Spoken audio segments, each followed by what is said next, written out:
Class 10th basic mathematics, जिन बच्चों ने basic mathematics लिया था उन बच्चों को मैंने एक ही चीज़ गाइड की।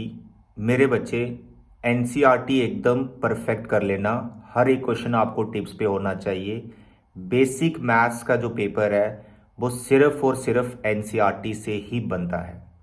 आज आप पेपर दे के आए हो, मुझे कमेंट करके बताओ कितने क्वेश्चन एनसीईआरटी से तो आप वहां लिखोगे 100%। 100% जो क्वेश्चन है वो एनसीईआरटी से हैं, टर्म भी चेंज नहीं की गई है।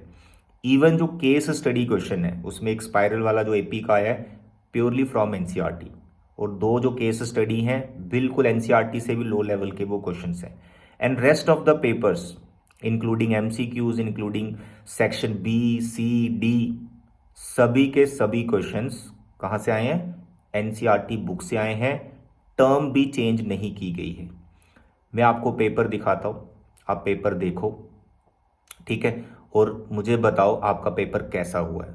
और जो बच्चे मेरे साथ जुड़े थे, मेरे से पढ़ रहे थे यूट्यूब पे और उनका बेसिक मैथ्स था, उनका पेपर तो 100%, मतलब मैं मान के चल रहा हूँ 70 एवं मार्क्स उनको श्योर शॉर्ट उनके आएंगे।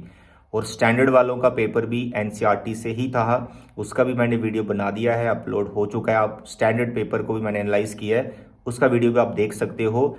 90% paper is NCERT of standard mathematics, जैसे मैंने आपको बताया, ठीक है।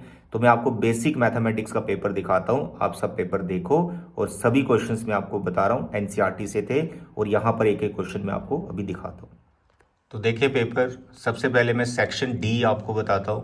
स्टैट का क्वेश्चन है, टर्म भी चेंज नहीं है, आपको मीन फाइंड करना है। कहां से आया? एनसीईआरटी से आया। दिस इज 5 मार्क्स का। उसके बाद question number 34, surface area volume का, फ्रॉम एनसीईआरटी, टर्म भी चेंज नहीं है।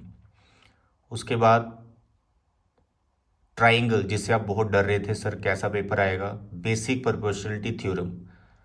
यहाँ पर बेसिक प्रोपोर्शनलिटी थ्योरम की सिर्फ स्टेटमेंट देनी थी, उसको प्रूव करने की जरूरत नहीं। प्रूव आपको ये क्वेश्चन करना था, जो कि सेकंड एक्सरसाइज का लास्ट या सेकंड लास्ट क्वेश्चन है, ठीक है, एनसीईआरटी से।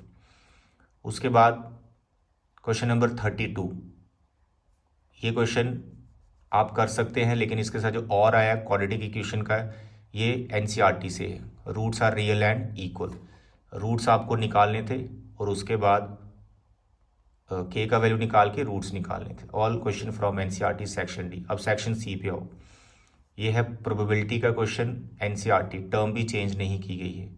उसके बाद ट्रिग्नोमेट्री से आप डरते हो, एनसीईआरटी क्वेश्चन, जो लास्ट पार्ट आप प्रूव करते हो वैसा ही बिल्कुल प्योर क्वेश्चन। इसके बाद बाकी क्वेश्चन आप देखेंगे, 26 जो है सेक्शन सी का, 3 मार्क्स का, prove that root 3 is irrational. आपको रूट 3 आ गया बेसिक वालों को, और स्टैंडर्ड वालों को रूट 5 आ गया 3 मार्क्स का था उनको भी। इसके बाद sum of zeros and product of zeros, quadratic polynomial आपको फाइंड करना है। Sum of zeros and product of zeros आपको गिवन थे, बस आपको ये वैल्यू पुट करके फॉर्मूले में क्वाड्रेटिक बनाना था और उसके जीरोस निकालने थे फ्रॉम एनसीईआरटी। ये दोनों लीनियर इक्वेशन है, इनको आपने ग्राफिकली सॉल्व करना था। It is from NCERT. तो कोई भी क्वेश्चन ऐसा नहीं है जो एनसीईआरटी से नहीं है, आपके पास पूरा पेपर है। सर्कल से आप डरते हो, ये सर्कल का question, it is from NCERT. तो मेरे बच्चे, पूरा पेपर आपका एनसीईआरटी से बना हुआ है। आई होप आप अच्छे से करके आए होंगे। सेक्शन बी को भी आप देख सकते हैं, एमसीक्यू तो देखना ही नहीं, इतने ईजी क्वेश्चन है वो, ठीक है।